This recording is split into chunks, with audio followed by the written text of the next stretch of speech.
बाजीराव बल्लाल के रहते हुए तुमने ये दुस्साहस भरा सपना देखने का साहस किया भी तो कैसे? ये बाजीराव के रिश्तेदार हैं, कोई भेड़ बकरियां नहीं जिन्हें तुम बांधकर मोल भाव करोगे।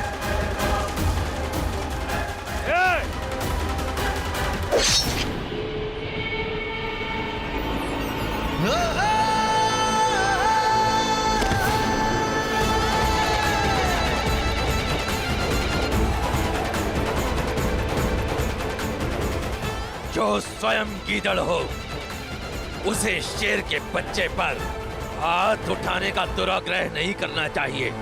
मारो! आक्रमण!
चिंता मत कीजिए बहिनी, अवश्य ही बाजीराव उनके पीछे गया होगा। कुछ नहीं होगा उन्हें, हमें उन्हें ढूंढना होगा। आइए अभी।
बाजी!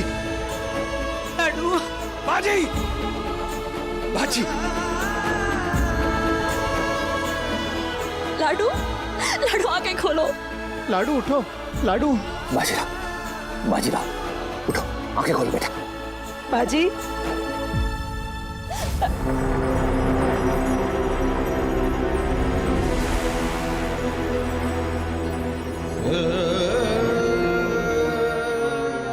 ये क्या कर रही हैं ताई? अपनी सगी बेटी काशी को छोड़कर ये बाजीराव के पास क्यों गई? बाजी, लाडू, लाडू उठो।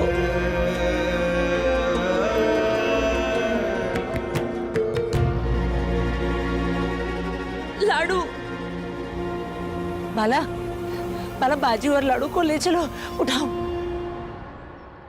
चासकमान नजदीक है, वहां ले चलते।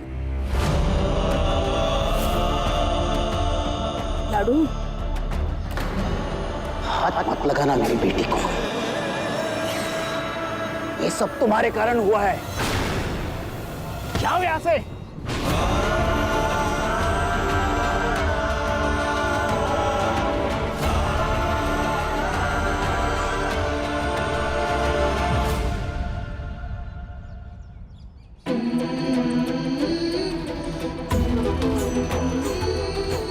लाडू, वैजी, वेजी, कृपया शीघ्रता कीजिए।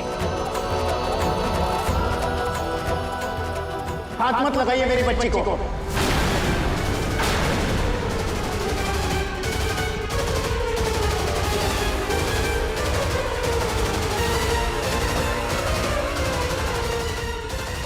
आप दोनों इसी समय इस कक्ष से बाहर जाएंगे। लेकिन सुनिए, वैद्य जी, आप अपना काम कीजिए। पर लाडू, लाडू, आप दोनों की अब कुछ नहीं लगती।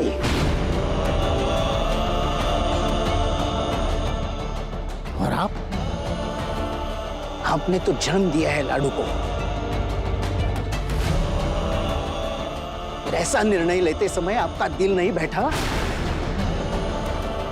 आप दोनों ने लाडू की मां होने का अधिकार खो दिया है।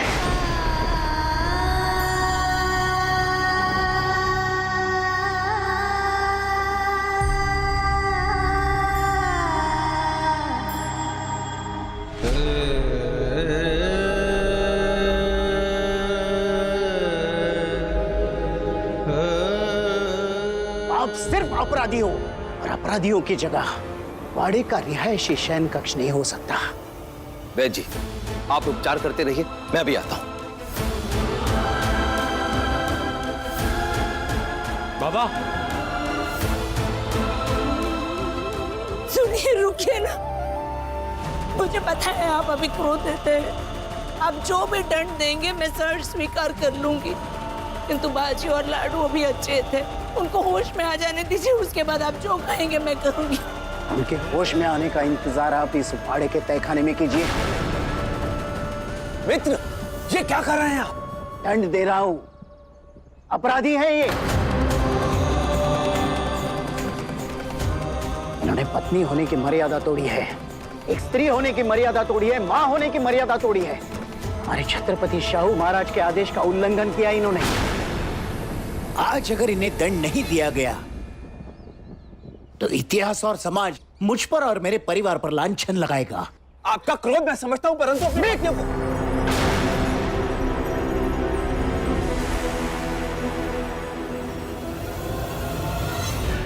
ये मेरे परिवार का व्यक्तिगत विषय है। सरकार, बाजीराव की अवस्था अचानक से बिगड़ गई है। और काशी? उसकी चिंता आप ना करें, उसकी हालत पर बारीक नजर रखी जाएगी।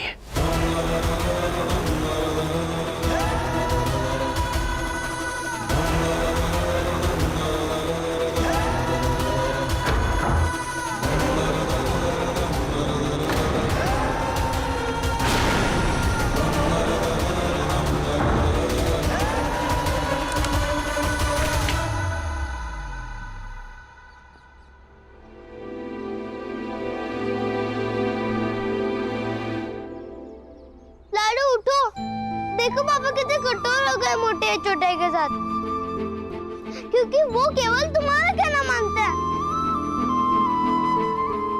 अब नाटक मत करो लाडू।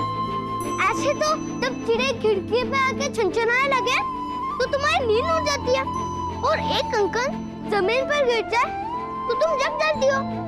और तो और एक बार जब मैं दिन में खराटे ले रहा था तब तुमने आसमान से भी उठा लिया था।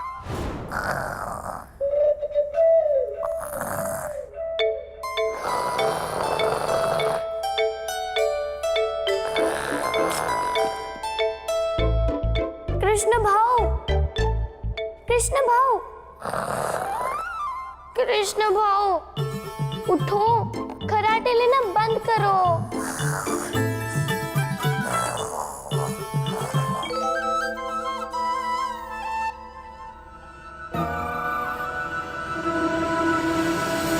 ये क्या लाडू? ये कैसे तरीका है किसी को जगाने का?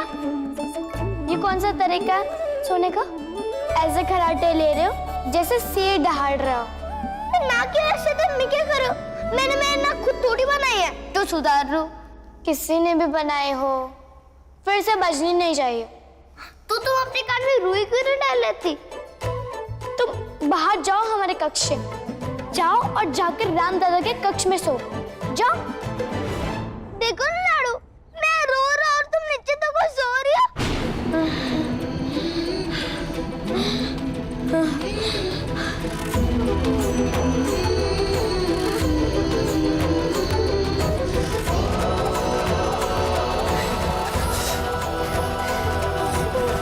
काशी की दशा बिगड़ रही है, जाओ अपने बाबा को बुलाओ।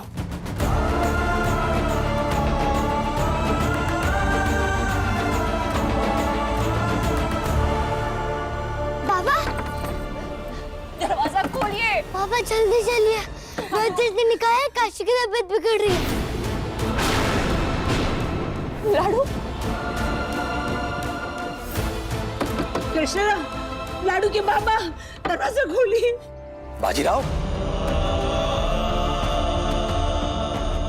बेटा बाबा यही है, कुछ नहीं होगा तुम्हें, कुछ नहीं होगा बाजीराव।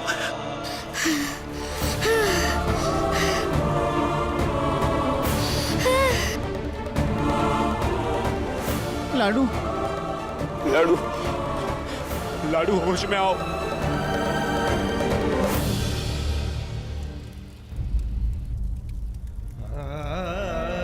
भगवान, मेरे लाडू की और बाजीराव की रक्षा करना, ये एक माँ की विनती है।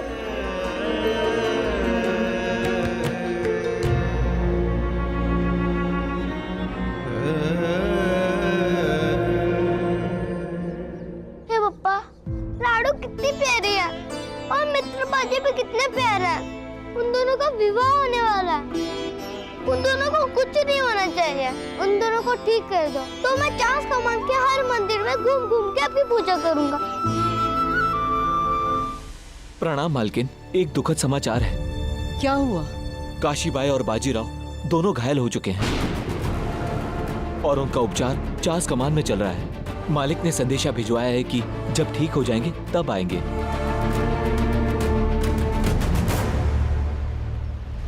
हे भगवान,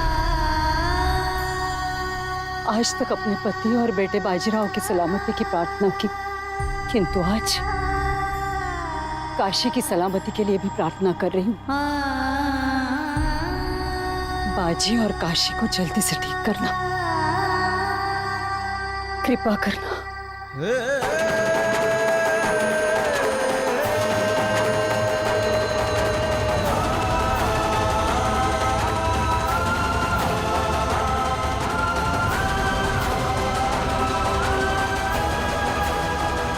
कोई माँ ऐसा निर्णय नहीं ले सकती जिसके उसकी संतान का जीवन संकट में पड़ जाए। हे महादेव, आज तक किसी को महसूस नहीं होने दिया कि काशी मेरे पेट से जन्मी बच्ची नहीं है और मैं उसकी सौतेली माँ हूँ। फिर मैं उसके भविष्य को लेकर कोई निर्णय क्यों नहीं ले सकती हूँ? महादेव, मेरी काशी को ठीक कर दो और मुझे इतनी शक्ति दो कि मैं काशी के हितों के लिए लड़ती रहूं।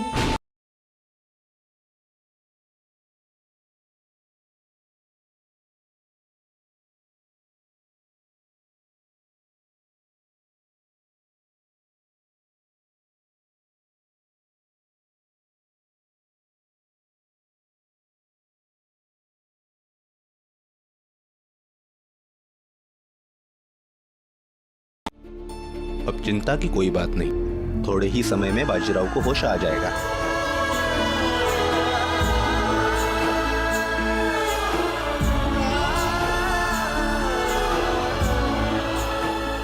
अब चिंता की कोई बात नहीं, थोड़े ही समय में काशी को होश आ जाएगा। लाडू,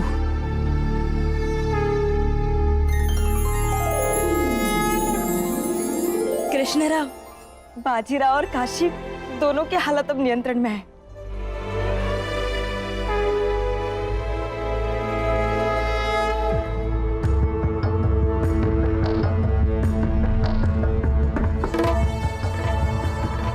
मोटी आई, छोटी आई।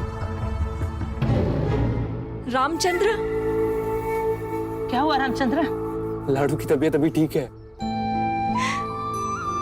लाडू अब ठीक है। और बाजीराव कैसा है? बाजीराव भी स्वस्थ है मोटी आई।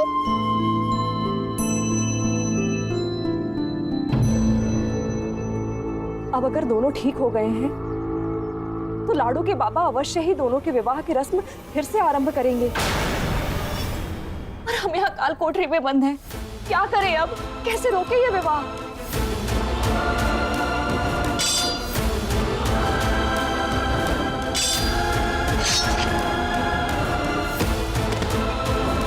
ताई, क्या करें अब?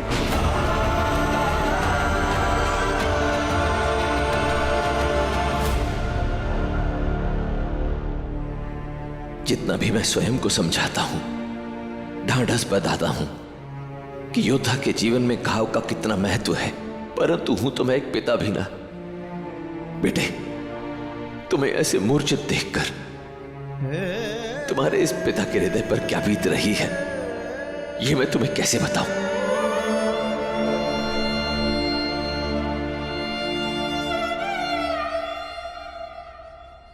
काका, पर बाजीराव अभी भी मूर्छित है। मूर्छित है तो क्या हुआ? ऐसी विपत्तियों से तो मेरा बाजी बचपन से ही जूझता चला आ रहा है। तुम देख लेना कृष्णराव, अभी भी पलक झपकते ही मेरा बाजी खड़ा हो जाएगा और इस मूर्छा को भी पराजित कर देगा। हाँ, बाजीराव की वीरता हम सबने देखी है और आज बाजीराव के कारण लाडू सुरक्षित है।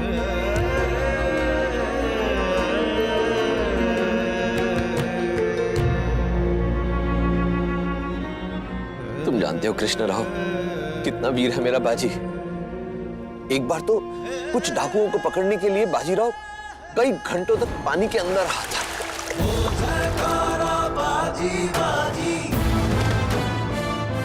हर हर महादेव! हर हर महादेव! तुम देख लेना, अभी भी किसी क्षण खड़ा हो जाएगा और बोलेगा, बाबा मैं आपके साथ कंधे से कंधा मिलाकर युद्ध पे चलने के लिए तैयार हूं।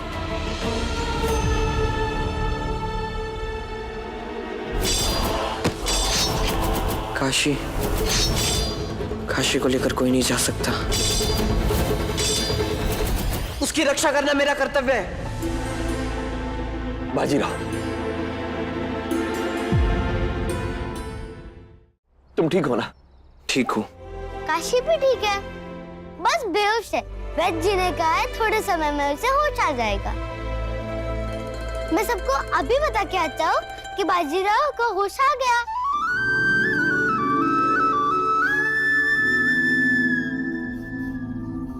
बाजीराव, जाओ और जाकर स्नान कर लो। यहाँ का रक्त और यहाँ की धूल सब यहीं छोड़ दो।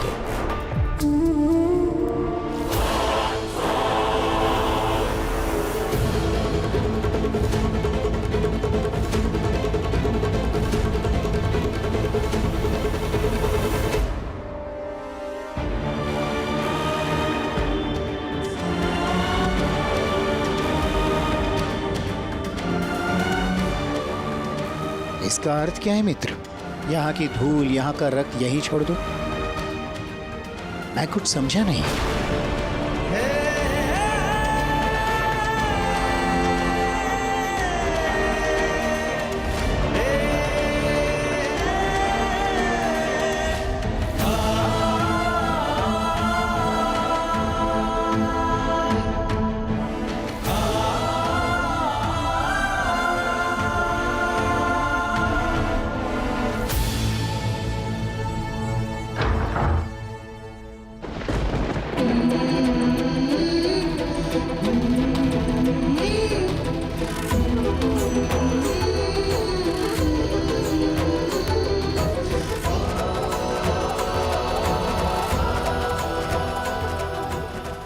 क्षमा मांगने आया हूं बहिनी, क्योंकि आप दोनों की इस अवस्था का उत्तरदायी कहीं ना कहीं तो मैं भी हूं।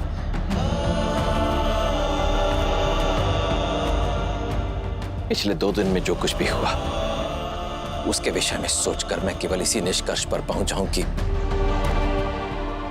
ये विवाह उचित नहीं है।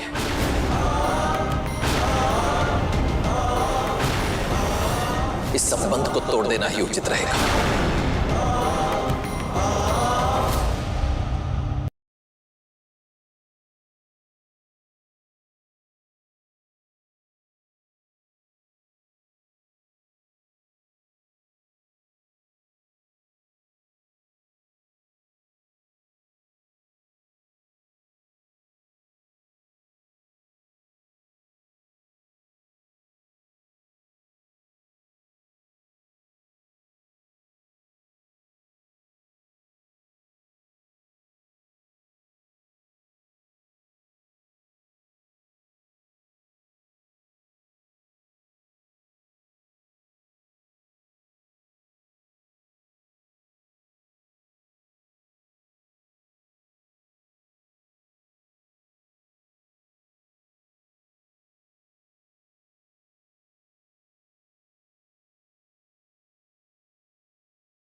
बाबा ने कहा कि तुम्हारा ध्यान रखना मेरा कर्तव्य है और मैंने बस अपने कर्तव्य का पालन किया।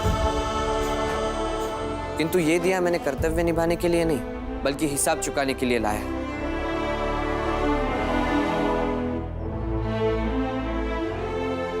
याद तो होगा ही तुम्हें कि जब एक बार मैं युद्ध पे गया था और तुमने दादा की सलामती के लिए फांसी नदिया जलाया था। तो अब हिसाब बराबर।